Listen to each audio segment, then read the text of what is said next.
show off some super awesome motion sensory tat that I've picked up. You know you're excited. Alright, what I've got here is what's called a GAMETRAK. What can you expect from something called a GAMETRAK, I hear you ask? Well, kind of motion tracking controller, which is one of the many peripherals made across the years which are meant to make you feel more in the game. It was released in 2004, 2 years before the Nintendo Wii would really boost motion controls into the forefront of gaming. Before the Wii, motion tracking hardware wasn't really accommodated for any game console without third-party peripherals. For the whole, I mean. And it was a cool idea still. I mean, for years there had been all sorts of motion controllers, most of them rubbish. The novelty of a motion controller that would actually work was a big thing. So much so that this thing won an award for innovation at the 2004 Games Convention. Whatever that is. Calls itself the Revolutionary Direct Motion Capture System. This was something that was made for the PlayStation 2. Only 2 games, from what I'm aware, are actually compatible with it, and I just so happen to have both of them. Although previously we've had some pretty awful tat when it comes to motion controllers, like the Rolling Rocker springs to mind, or the officially licensed Sega Activator, which was total balls, there had never really been one which really got it right. So maybe the GAMETRAK was what we were all waiting for. Before we take a look at the unit itself, let's have an overview of the box because it's pretty funny. There's some excellent photos of people really enjoying using this damn thing. Look at this party here, they are having the best time. This is exactly what 20-somethings got up to in the early 2000s when they went round to each other's houses. Wow, that really makes me want to join in and have fun. Whoa, I think he's having too much of a good time. Someone grab some tissues. No buttons, no confusing joysticks. Confusing joysticks? Are joysticks confusing? Exhilarating, fun, physical and addictive. The most fun anyone can have while attached to a PlayStation. Oh boy! Exciting to play, involving to watch. Yep, this dude is very involved. Did anyone get those tissues for him yet? Alright, let's stop messing around, let's get this thing open. Okay, so this is the main unit and... what is this? Oh, these are gloves! Attached to, actually attached to it. But I can't get it in the hole. Where's the hole? Right. Get in the hole, take it! Now the GAMETRAK was released in 2004. As far as I'm aware, DARKWIND, the fighting game, was bundled with it in the UK, and the golf game was released maybe a year later as a separate thing. Okie dokie, so the first game I'm going to play is going to be golf. Real world golf, no less. Can we have a conversation about the Photoshop on the front of this guy? Look at this! Look at him! I'm pretty sure I can do a better Photoshop. That guy is holding a tiny golf club.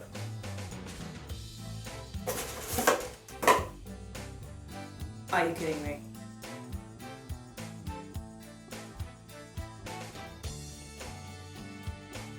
Hello, Peter Alice here. Welcome to Real World Golf, where you can play on courses all over the world without leaving the comfort of your sitting room. Now put your hands upon your head like this and stand still. With any of the GAMETRAK games, it will ask you to calibrate before you play, which means you need to stand like a goof with your hands on your head. Whilst it does make you look really stupid, strangely enough, I actually found it easier to get the calibration for this right than when I try and calibrate the PlayStation VR. I gotta admit, I'm kind of half impressed at how much information it's able to gain just from me being tied to this thing. Look at the state of me, I'm a grown woman. I'm stood here wearing cat ears while my wrists are tethered down with these long strings. This is like a sex game gone very wrong. Or right, I suppose, depending on what you're into. The first hole, a par 4, 400 yards. Woo! And it's pretty straight. This goes on for a very long way. Whoa, this goes on forever. Bunker on the right at about 180 yards, and another to the left side of the green, which is more Okay, whoa. Be careful of the right side of the fairway. Whoa, There's a bunker over there. How, this is too small. Lift, what are you doing, love? Come on. Yes. Yes. Ugh. Is that good? As you play along, it will try and give you tips of what to do next. Keep out of that bunker up ahead. I actually find golf games really boring anyway, so I've got to give GameTrak credit for actually trying to make something interesting, even if it is stupid. In fact, this reminds me of when the Wii first came out and there was all of those horrible plastic peripherals you could get, so you play Wii Sports with like an absolutely huge plastic bat. What are you doing, love? Okay. No, stop. Right. No? Okay. I only played the one mode, but the other modes aren't anything interesting. There's a tournament mode and a multiplayer mode, if any of your friends are mad enough to want to play this when they come over. It's kind of a paradox really, because even though it really does tote the multiplayer side of things, if you're the kind of person who buys this game, you haven't got any friends. Oh, so apparently it's just not even working at all now. You know what, fuck this. Look at how much better it is without the plastic club! Yeah, that's right. For some reason, when you don't use the provided golf club, your swing suddenly becomes a whole lot better. And then the game starts actually being playable. It's confusing because there really isn't anything more to this motion track aside from where these strings are. I don't get how it's sensitive to whether I'm holding a club or not. Like I said, I don't care for golf games at all. Each to their own, but I'd rather play literally anything else. However, I can see that at the time this was pretty cool if you're a golfer and, you can't be bothered to go outside and knock a ball into a hole. When you don't use the golf club and you fist your hands together, it does become okay to play. The game track is actually responsive for the most part, and because it's quite a weighty thing, it doesn't jump around on the floor when you take a swing. However, that doesn't take away from the fact that the game itself is boring. I mean, it looks awful for a start. What is happening with this woman's bum? Is she wearing one of those fake booties? As far as I can tell, Darkwind and the golf game were the only games released for the game track, although there were some more planned. According to the box, there was going to be Real World Basketball, Dance, Mayhem, and Swordmaster. But I wasn't able to find them, so I guess they were never made, unfortunately. Or fortunately. I'm gonna go with fortunately. There was an updated version of the golf game for 2007, with a considerably better photoshopped dude on the front. You can see where their budget went. We're gonna play Darkwind. Sounds sexy, looks sexy. I am very excited. In a sexual way. Yeah, the Darkwind game, the game that you got bundled with the game track, starts out with an advert of the game track, the thing that you've already bought at this point. That's not how adverts are supposed to work. Someone fire the ad agency. Was this guy the ad agency? Was it him? Was it this guy? Was it him? Alright, so this one has somewhat of a plot. This is the world as it was, or could have been, or could become. Wait, is this the world as it was, or could have been, or could become? Those are three very different things. Are you saying time is parallel and not linear? I don't ask for theoretical physics from my fighting games. A world ruled by bands of superhuman warriors. So basically, a world that is, or was, or might be, was run by a load of people with superpowers. And there was some clans knocking about and some rival warlords who didn't like each other, but there's some bad lad called Storm who's rocked up and now it's all kicking off. See, that's not difficult to follow. This is very difficult to follow. In order to get the most from your game track controller, we need to measure you up for battle. Hit the punch bag. Be careful not to hit your screen. Weird. Hit it a lot with both hands. Caden, faced with the awful knowledge of his father's total corruption, fled. Shame and grief consumed him, and the drive, as was his birthright, to set things right. Ah, good old boob physics, where breasts move in ways that literally no breasts in real life ever move, ever. You know, that's what mine look like when I walk.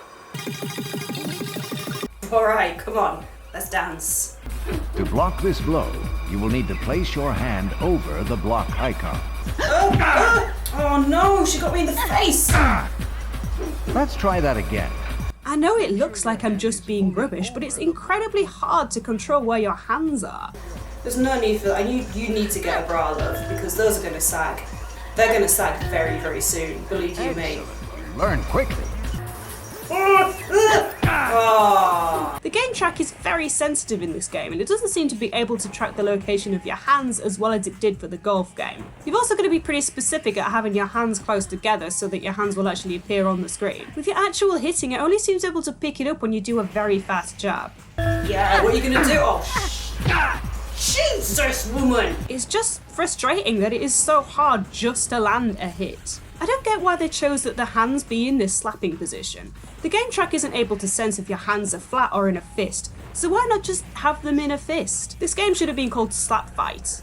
I can't tell if Darkwind is an awful fighting game because of the game track or because it's an awful game. I suppose when you look at it technically, it is very limited. All the game is blocking a hit and then flailing your hands. There's no combos or different moves. I'm erring more on the side of this is a crap game. I don't know about the graphics. I mean, they're pretty grim, but they're standard PlayStation 2. Also, that storyline takes itself way too seriously for a game where you're just trying to slap a woman dressed as a leopard in the face. The world has become a dark place, where only one true hero will rise. Ooh, slappy, slappy, slappy, slappy, I'm gonna get you, slappy, slappy! This thing is balls. Yeah, okay, maybe at the time it seemed really cool because it was actually kind of innovative. I mean, I don't know what just happened in that slap fight there, but I couldn't even land a single hit, and I don't think that's just because I'm rubbish. It's all because of this. By the way, there's no haptic functionality on this thing, which means there's no feedback when you're hitting a ball or slapping someone in the face. This was something that was planned for later versions, and honestly, that would have made this thing a lot better. Maybe if the game track was released a good while before the Wii, this might have been a lot more successful, but truth be told, it didn't do especially badly for a tatty peripheral.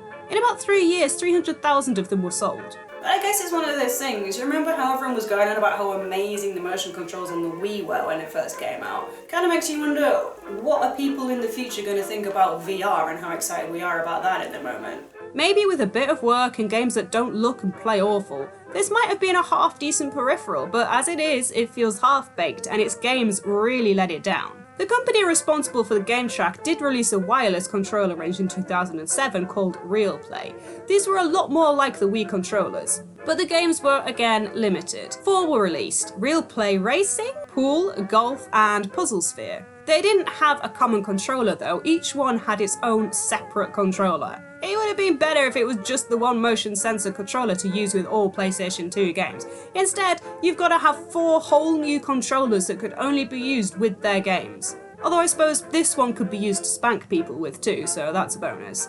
I don't know why that's the first thing I thought when I saw this. Oh, there you go, that's the game track. I hope you enjoyed the video. I'm off to put this thing in the back of a wardrobe and never play it again.